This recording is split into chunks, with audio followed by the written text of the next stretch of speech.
শিশু রামিসা ধর্ষণ ও হত্যাকাণ্ডে নজিরবিহীন দ্রুত সময়ে বিচারিক আদালতের রায় এলেও উচ্চ আদালতে দ্রুত বাস্তবায়নের শঙ্কা প্রকাশ করছেন আইনবিদরা।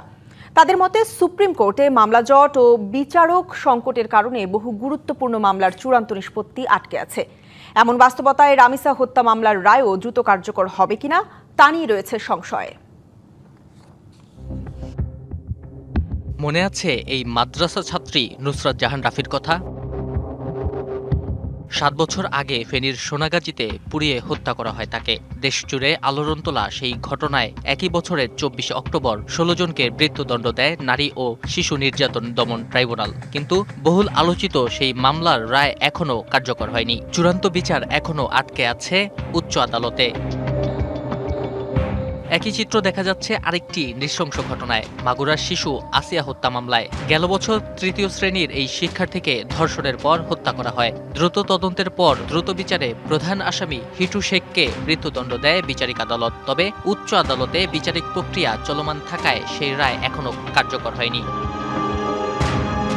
এমন বাস্তবতায় প্রশ্ন উঠেছে শিশু রামিসা ধর্ষণ ও হত্যাকাণ্ড মামলার রায় বাস্তবায়ন নিয়েও। রবিবার মামলার প্রধান আসামি সোহেল রানা এবং তার স্ত্রী স্বপ্না খাতুনকে মৃত্যুদণ্ড দেয় আদালত। বিচারিক আদালত নজিরবিহীন দ্রুততায় বিচার সম্পন্ন করলেও উচ্চ আদালতে মামলা জট এবং বিচারক সংকটে চূড়ান্ত নিষ্পত্তি বিলম্বিত হওয়ার শঙ্কা আইনজ্ঞদের। পুঙ্খানুপুঙ্খভাবে বিচার করতে গেলে তার 2-1 সপ্তাহ সময় লাগে শুনানি শেষ করতে, এবং তারপরে রায় লিখতে, তারপরে আপিল বিভাগে যাবে, সেখানে আবার শুনানির জন্য আসতে হবে, তারপরে শুনানি করবে।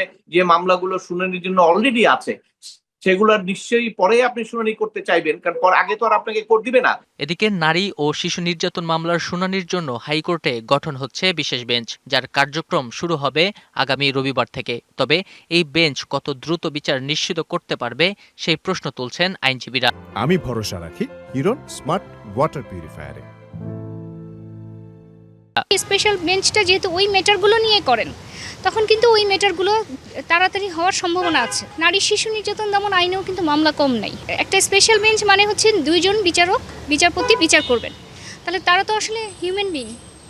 তারা রাত দিন 24 ঘন্টা বিচার করলেও তো আসলে শেষ হবে না। এদিকে রবিবার রাষ্ট্রের সর্বোচ্চ আইন কর্মকর্তা জানান, রামিসা হত্যা মামলার ডেথ রেফারেন্স সুপ্রিম কোর্টে পৌঁছালে দ্রুত শুনানি ও আপিল নিষ্পত্তির উদ্যোগ নেওয়া হবে। দ্রুততম সময়ে রেকর্ড প্রাপ্তির পরে আমরা চেষ্টা করব যে মামলাতে শুনানির ব্যবস্থা করতে। আসামি পক্ষ, দণ্ডপ্রাপ্ত ব্যক্তি তারাও আপিল করেন কিনা, স্বপ্নদিত আপিল না করলেও রাষ্ট্রের দায়িত্বই আসলে এই মৃত্যুদণ্ডের যে রায়টি হলো সে রায়টি পর্যালোচনা করে রেফারেন্স আকারে রাষ্ট্রের দায়িত্ব এটা করা। সংশ্লিষ্টরা বলছেন, বিচারিক আদালতের মতো দ্রুত উচ্চ আদালতে মামলার চূড়ান্ত নিষ্পত্তি হলে বিচার বিভাগের প্রতি মানুষের আস্থা আরও বাড়বে। নাজমুল হুদা, ডিবিসি নিউজ, ঢাকা।